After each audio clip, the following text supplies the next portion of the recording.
Hi guys, Lucy aka the Watchbox Diaries here. Now, the watch that I'm going to review today is one that has been absolutely plastered all over Instagram. I checked out some of their divers before, but this one in particular literally just almost crashed Instagram, I would say. So I had to see what all the fuss was about. I am, of course, talking about the Baltic MR01.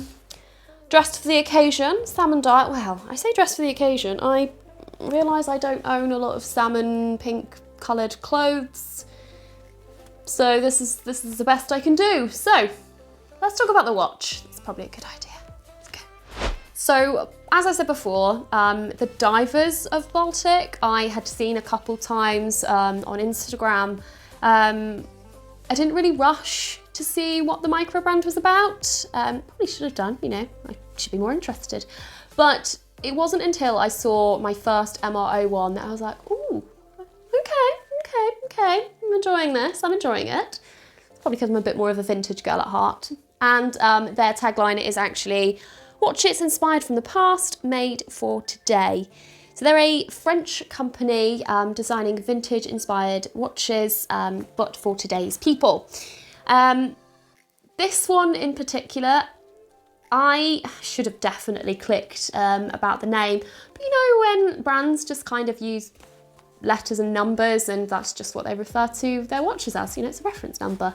Unfortunately, I did not twig that MR01 actually stands for, wait for it, micro rotor, because it has a micro rotor, and 01 because this is the first that the brand has released. Please tell me I'm not the only person that didn't know that this was the connection. If I'm not, thank you very much. I'm not in this alone, and well done for if you did know. I've been educated through my research, so I'm all about that. I think the brand were quite smart with their colour choices. So they brought out a silver, a blue, which is a lovely sort of darker blue, and then also this one, which is the salmon dial. Silver is very simple, and personally on the bracelet, it does look a little bit washed out, but on the strap, it looks really, really good. The blue I adore, I love the blue dial watch, but the salmon for me was the winner. Like I would pick that watch.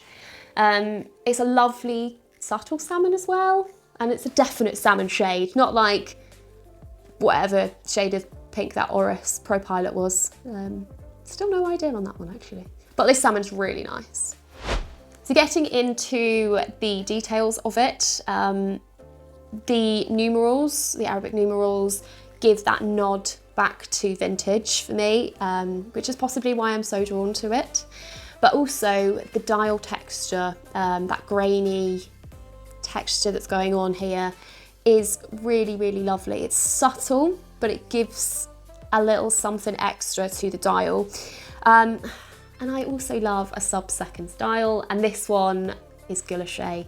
So they have the you know, the different textures going on the dial, but because they've kept them at 2 and they've kept the rest of the design pretty simple, it's not overpowering and they just work really cohesively together, like a really lovely pattern.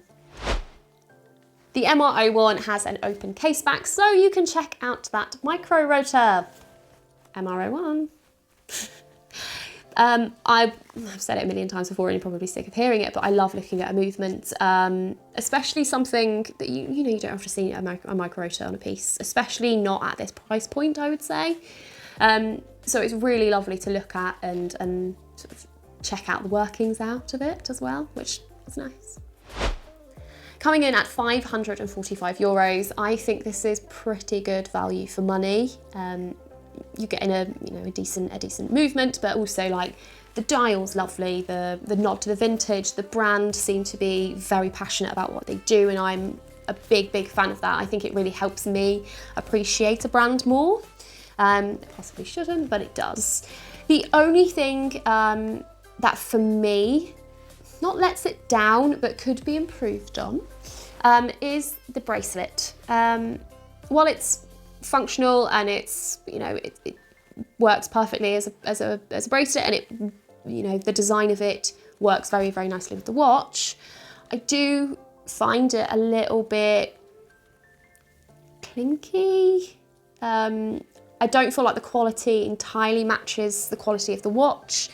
But again, they have so many different strap options on the website. If you didn't want the bracelet, just go with a strap. And if you think you can get a bracelet of better quality elsewhere, then by all means do it. Don't spend the money going through their website. It's not offensive, by the way. This is not a, oh my God, it's absolutely hideous. It feels like it costs a tenner. It just feels slightly less quality to the watch, that's all.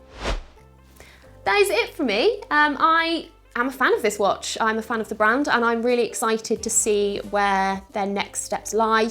Whether there's an MR02, I don't know, who knows? But the Salmon dial for me is 100% the winner. But yeah, if you can get your hands on any of them, I think you'll be really impressed. Let me know your thoughts in the comments, whether you have one, whether you have tried it and didn't really like it that much. That's absolutely fine. I love hearing from you guys, so drop them comments down below and help a girl out with a like and a subscribe. And if you like this video and you want to be notified of more in the future, then turn on that bell. Until next time though, bye.